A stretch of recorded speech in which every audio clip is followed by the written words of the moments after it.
Hey, what it do, everybody? Welcome back to the channel. So today I'm riding co-pilot because I'm going to tell you guys something. He's a chew toy now. Yeah, if you guys think you have bad luck, I'm not going to say that mine's worse, but I probably have some of the worst luck out there. Yesterday I was delivering a load of material and I got up to talk to the homeowner, and I got attacked by 4. What kind of dogs were they again? Big dogs? Great Pyrenees. They're Great Pyrenees dogs. 4 of them went after me, and so I got all chewed up yesterday. They got my leg here, here, here, here, here. They got one here, a super bad one right here, and they got one chunk right here. It's a beautiful Saturday morning. I love Saturday mornings like this where I don't have a whole lot going on. I wake up early, I get to be productive. I'm about to go pick up a bunch of boulders and take them to the front of the property. And originally I had recorded a different intro to this video because, you guys, honestly, as far as bad luck goes, I think I've had the worst month that I might have ever had in my entire life. It's just unbelievable the amount of bad things that have happened to me. And it's so bad that it's to the point where when something bad happens to me, I'm just like, it's par for the course. And I'm going to tell you guys the 3 biggest things that happened this week. Or not this week, this month. So you guys remember I did the one video where my skid steer tipped over. That was bad. You guys remember this truck went in the shop, which this one got resolved pretty quick. I got it in, they got the part, they got it fixed. And that was going to be my original intro because I'm kind of upset about this. Not that truck in general, but my other Super 10, when I got back from Texas, the def level sensor on it went out. And guys, before I went to Texas, the def level sensor on my heavy haul went out. So what I had to do to get this thing for the trip to Texas, because we had already paid for all the out-of-state trip permits and all that stuff, I had to rob Peter to pay Paul. And so basically I took the sensor out of this guy, put it in that truck. And then when we got back, I took the sensor back out of this truck and put it in that truck. So I was like, all right, when I get back, I'll take that truck back into the shop. But my Super 10 went out, and that's a higher priority truck to get fixed. So I took that one to the shop. Then as soon as that one gets fixed, I got to take this one back to the shop. So within the time period of a month, my Peterbilts, all 3 of them have had the exact same problem. So that was going to be my original rant. But we'll talk about that in a little bit greater detail farther on. So that was bad thing number 2/3 and 4, kind of. But here's the one that takes the cake, guys. This week, I literally got attacked by 4 Great Pyrenees dogs. And at first, I was so upset about it. But I'm kind of grateful it happened. I know that might sound weird, but it totally changed my thought process on how we're going to be doing it. I'm going to tell you guys that. So needless to say, I was a hurting unit this week. It did not feel good, especially the one on my hindquarters, because I do a lot of truck driving, and doing that, you got to sit a lot, and it happened to my left leg, and there's a lot of clutch action going on, and that's the leg that they got the worst. Now before you guys say, oh James, don't be such a weenie, blah blah blah, I didn't let it stop me. I didn't let it slow me down. We had a ton of work that we had to do this week, and so it was still a very productive week. So here's what's crazy about all this. I'm gonna take this away as a blessing, guys, in disguise, because it really got me thinking. If I were to get hurt, like really bad, like let's say I broke both my legs, or even just my left leg, that would put my business in a world of hurt. I couldn't drive these things anymore, and it would pretty much just destroy the business. And so it really got me thinking, I need to figure out some way to have some sort of other income, just in case something really bad happens to me that my family can be taken care of. And not just my family, my brother and I, we're partners. And if something super bad were to happen to me, it would be so hard to keep all this stuff going. So you guys are going to be seeing a lot of changes to my property. And a lot of this wasn't due to the fact that I got bit by dogs. Now, we had already started kind of making this a nicer place, but this has just greatly accelerated my desire to turn this ranch into something that can actually bring in some extra money, just in the off chance that something really bad does happen to me. And so, was it a bad thing that I got bit by dogs? Yes. Did it hurt? Yes. Was it something that I enjoyed? No. But am I going to try and take away something good from it? Yeah. So I'm not trying to get all preachy because I'm really not that kind of guy, but I'm just saying there's always a silver lining to something.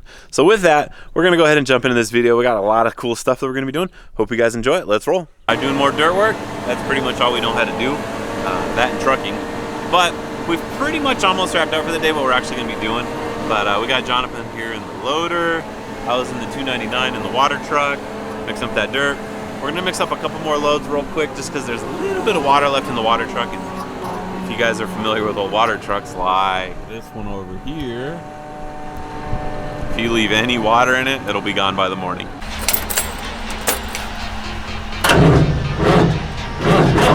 Oh yeah!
All right, so the only thing missing is digging a big hole right here, coming down the other side with the Zuma doing 500 miles an hour.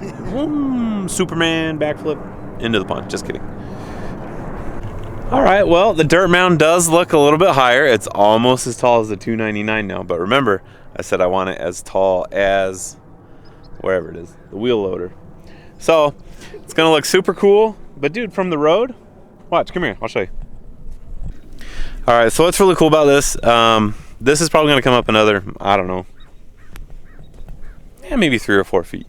But if you guys noticed when I was like zipping back and forth right here real quick, I'm gonna bring this up to almost the same level as the street.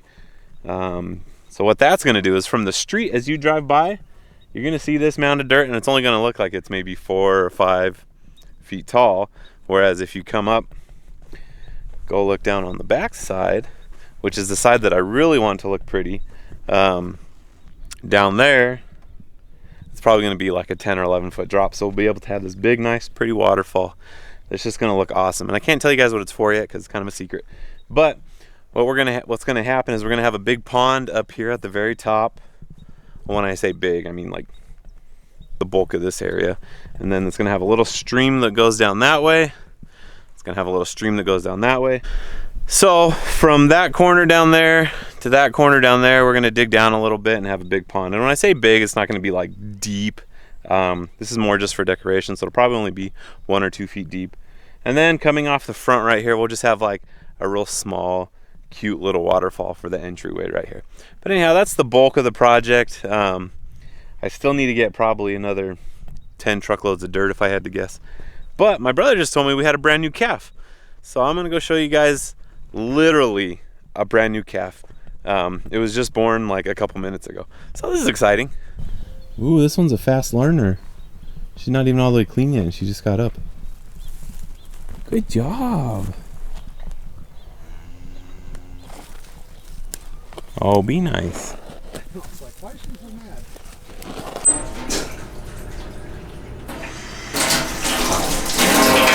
Prepping for surgery? Yep, you guys about to see some ranch life. Because you do this like all the time, right? Oh, every day.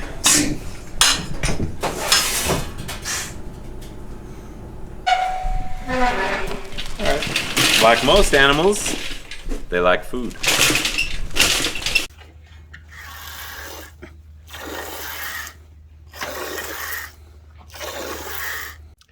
So I'm not like the professional at this. My wife is like way better with the animals than I am. I do like them, but she just calved, a beautiful little calf, but her teats were blocked and there was no milk coming out, so I had to scrub.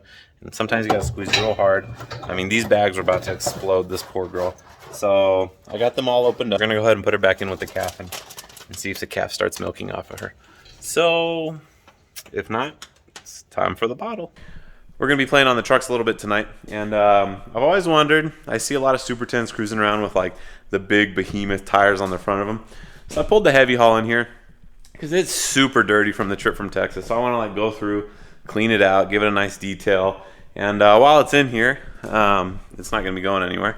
So I wanted to take the tires off the front of it and put them onto this truck, because this truck's steer tires are just about gone. I'm gonna have to get new ones anyways. So I'm gonna take them off, throw them on here, and see what this truck looks like. I really like the look of the much larger tires. So the difference on this hood is that it's an extended hood, and I think it's like a good 6 or 7 inches longer than the normal 389 hoods. So I like the way this one looks, but it does add a ton of nose to the front of the truck. All right, so here we go. Got the right socket. This is the Mac Daddy of impacts.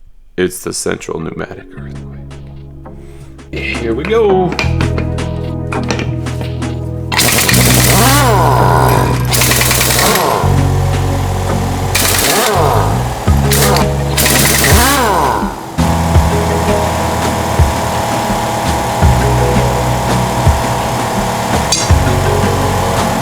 You guys want to see some big old disc brakes? These calipers are literally like as long as my arm. It goes from here all the way over to here.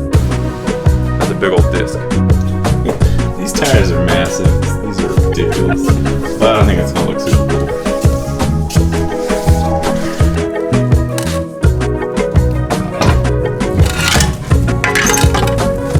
Alright, well, we got both tires on this side and the passenger side. So what we want to do next is turn the wheel, make sure they don't hit anything, because these tires are much larger than the ones that I just took off. So just to double check before we take off in the morning, make sure that they don't rub. And then for the first time ever, I think I'm gonna do a rant on the channel. I'm not one for rants just because I don't think they really like benefit anything, but you guys, I have had such a bonkers month that I'm just like up to here. I mean, I've just had so much stuff go wrong this month. It's just unbelievable the amount of bad luck that I've had. And that's just how my month has been. It's just been one thing after another. All right, so this is truck number 3. You guys remember it. It had the def level sensor go out on it, which is this guy right here. And if you guys will notice, it does not have its stainless steel case over it. And that's because we had to take this out. And I'm gonna explain to you guys why. So this truck went in to get fixed. They did a great job, got the part, got it fixed. It went back on the road. And then I had my Texas trip that you guys remember, and I took the heavy haul out on that. And so what happened was, I'm not kidding, the night before I went to leave to Texas, I go to start the truck up, just double check everything. So kind of in a panic because we had already paid for all the permits, all the out-of-state trip stuff, and that's kind of a big deal. You got to submit like the VIN, the license, all this stuff so you guys can travel out of state if you're not registered as an interstate carrier. And so we had already done all that, and we were planning on leaving that next morning. So what did I do? I dropped the def tank out of this truck because it's located under sleeper. I'll show you guys that right now. And so my Super 10 was still here, so John could keep on doing the work that we needed to do with that truck. And you guys can see that this doesn't have its case on it too, because when I got back, we took the sensor out of this truck, put it back into the Super 10, which it originally came from, so we could continue driving that. Then I was going to schedule an appointment for this truck to go in. And I'm not kidding you, when I got back, the def level sensor in my Super 10 went out. And so within a period of 4 to 5 weeks, all 3 of my Peterbilts, and so I scheduled my Peterbilt number 1 to go in the shop. And we took it there about a week and a half ago, and I'm still waiting on parts. And so there were 8 trucks in front of me with this exact same problem. So if any guys out there want to make like $1 million, $10 million, $1 zillion, figure out a replacement part for this that doesn't suck, because this is like costing me a fortune. My truck's been down for almost 2 weeks. So total downtime for these trucks is almost at 3 weeks, because the first Super 10 went out and now my Super 10 went out. And then as soon as I get my Super 10 back, I'm gonna take this thing. So we're gonna have like a month of downtime. And this is just like, I'm like to here. So it's just been a crazy, crazy, crazy month. I had the skid steer tip over. It's just been non-stop bad stuff. And then on top of it, you got diesel prices that are just killing everything. Today, I'm not kidding guys, I got to the gas station this morning, put $150 in this truck, and by the time I got back on my way home to that same gas station, because I usually stop to grab like a water or a Gatorade or some sort of snack, my red fuel light was on, and I had to put another $100 in just so I could get back here. And it just is insane how much diesel prices cost. So that's my rant. I just had to get it out there because all this bad stuff's driving me nuts. All right, so we are done putting down like the first layer of asphalt that we're about to compact.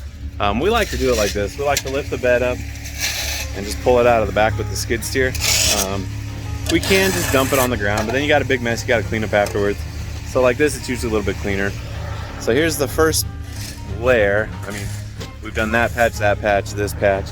And we've kind of had to do it in like phases because they use this gate to load up all their stuff in here. So we couldn't shut the whole thing down at one time.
I'm about to jump on the roller.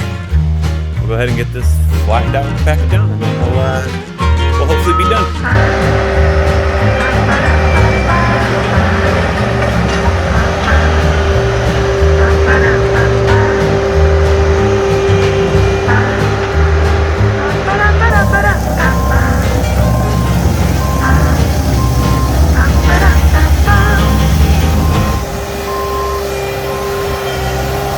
First thing you want to do is you want to hit the edges. So the reason for that is because it kind of like pushes it down, and then you can work your way over whichever way you want.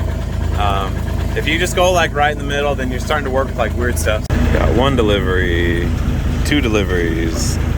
So that's why we had to do that section, and that section, so they could continue to come back in and out of this driveway. All right, well there it is. There's the final patch on this job. John's gonna go ahead and take off. He's gonna head back home. I'm gonna go take this, take the excavator, take it back home. I got a little job I'm gonna do with it tomorrow. As always, guys, I appreciate you guys for taking time to watch. If you do me a huge solid, like, subscribe, share this video with your amigos, hit that notification button, and we'll see you guys next time.